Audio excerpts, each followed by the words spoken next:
the Palestinian cause is a shared struggle. They have been enduring this occupation and this genocide now for so long. The camp that I visited in Beirut and the beautiful people that I met, they're third and fourth generation Palestinian refugees.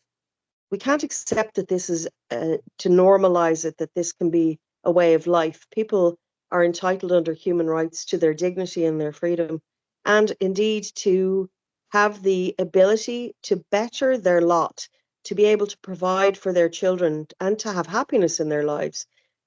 This is not something that many people understand, and consequently the apartheid of Palestine and the absolute denial and disrespect for their human rights is being perpetrated in a way that we understand here in Ireland for sure, and in other countries in the West, and people who can see now quite clearly that this is it's an attack against humanity and human sensibilities. I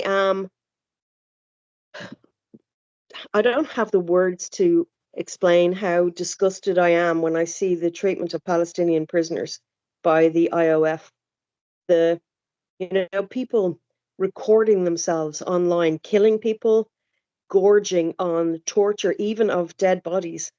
And it is an assault on my eyes, on my brain, on my heart, on my soul, that this is something that, to call them beasts is an insult against animals, even.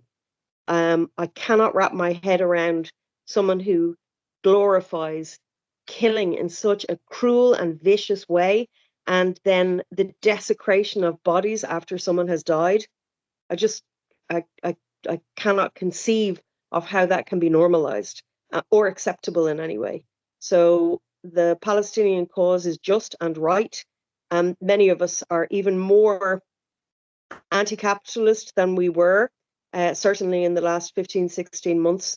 The imperialist and colonialist and Western attitude towards the region there is something that started with long before the Sykes-Picot Agreement.